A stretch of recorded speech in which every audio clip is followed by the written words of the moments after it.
Hello friends! 34 years ago the unbeaten NBA record was born.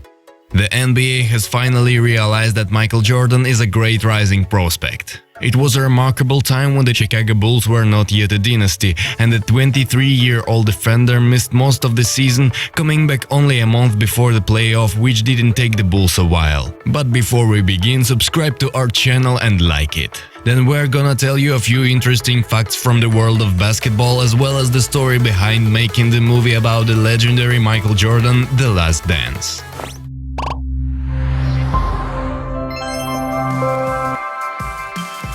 Now thousands of sport fans choose the greatest NBA player ever based off all these numbers, clips and someone's stories. The Last Dance documentary draws the next generation closer to Jordan and his success story on the court, hardwood and beyond. I have to admit, I didn't know that Jordan scored 63 points against Boston Celtics. I did hear he set a playoff record, but what kind of record and when was it, that I did not know. I couldn't even imagine that this was Jordan's second year in the league. Boston Garden was a legendary court that hosted really tough games for away teams. In the 1985-86 season, Celtics were provocatively invincible there. In Boston, Jordan and the Bulls lost by 21 points in the regular season and by 19 points in the opener of the 16. That wasn't anything exceptional, for Michael Jordan scored 49 points then, and yet Boston Celtics were vastly superior. The series was close to 3-0, first round would take 3 wins instead of 4 back then. The 8th team faced the flagship team of the conference, it's no wonder. Quick 0-3 from Boston, a future champion in the first round. Celtics was a machine back then: Larry Bird, Danny Ainge, Kevin McHale, Robert Parrish. If these names leave you cold, take a look at their win-loss ratio in home games of the season. 40-1. Maybe you don't know the first nickname that Jordan has had in Chicago. Long before his Airness and Air Jordan, he was called Captain Marvel. In the modern Avengers movie, Captain Marvel is a woman. But in the ferocious 1980s, the captain was definitely a man and looked just like Superman. Or just like Michael Jordan at his age of 23. Not yet a 6-time NBA champion, but already a daring 2-timer, dreaming of defaming as many superstars as he could. In the historical match, Chicago guys lost anyway 131-135, but it took 2 overtimes to beat them. That was the very first time in the whole series when Boston guys really had to break into a sweat to win. It was 5 years before the first championship title for the Bulls. And the next strong opponent, the so-called bad boys from Detroit who won the titles 89 and 19, wasn't even on the horizon at the time. When Jordan knocked down the final ball in the 1998, the winning ball in the final 1998 series, and won the 6th championship for the Bulls, Thompson felt he had just shot one of the most incredible sports documentaries ever.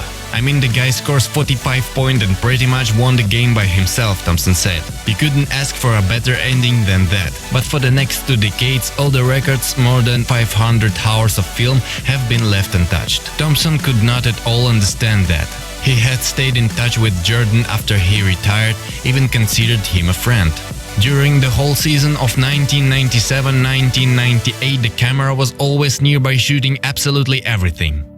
It wasn't quite clear what to do with those records afterward, so it was being disregarded for 18 years. Jordan himself objected to its being publishing, afraid that it would be depict him in a bad light. The very first episodes have shown that was the case. On the other hand, it was the first time the phrase "whenever they speak Michael Jordan, they should speak Scottie Pippen" was said in public. Michael and Scottie have never been friends. In any other team, Pippen would be number 1, but he deliberately became number 2 in the Bulls.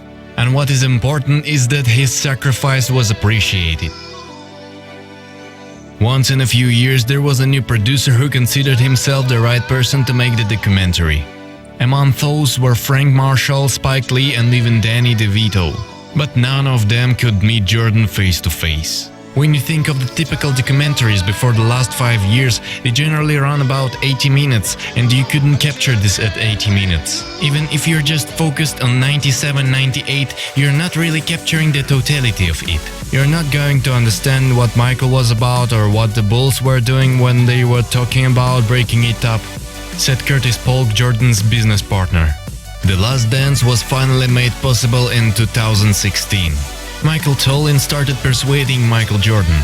They met on June 23rd. Jordan was thoroughly looking through the list of Tolin's previous film till he found the name Iverson in the bottom of it. Then Jordan admitted, "I watched that thing 3 times, made me cry. Love that little guy, let's do it." Thus, Mike Tolin became the chief producer. Besides Michael Jordan, actors like Dennis Rodman, Charles Barkley, even Faye Magic Johnson, Kobe Bryant, Gary Payton, Bob Costas, Justin Timberlake, and many others were selected to play. The series was released just in time. ESPN finally received its original content when the world sports activities were paused due to coronavirus.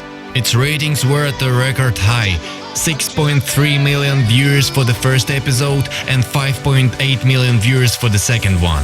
It's a new all-time record for the documentary film network. However, some people failed to watch it. For example, LeBron James was promoting another channel during the set premiere like there were no The Last Dance. But even more hilarious than that was Barack Obama's being called former Chicago citizen in the credits. Possibly the authors want to call him former even if this word is not when followed by US president.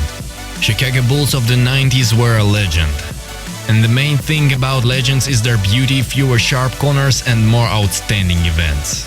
The latter definitely does not include the conflict between the general manager of the Bulls Jerry Krause and the head coach Phil Jackson. Already in 1997, the head of the club was ready to change the team and recruit a new lineup around Jordan. Michael, together with the coach, had to convince Krause that the old golden team is still ready to win. Winning 3 champion titles in a row is already crazy luck. The Chicago has performed this trick twice. Head coach Phil Jackson called this the last dance before the 1997-98 season. The general manager has already informed him that even after 72 wins out of 82 games, the coach will have to leave. And Michael replied, "Then I will leave too." The Bulls knew that this was the end. But they did something magical in the end. Everyone knew in advance that the coming season should be unique. If you liked our video but you are not yet subscribed to us, then do so right now and like our video. There will be many interesting things for you in the upcoming videos. See you soon. Bye.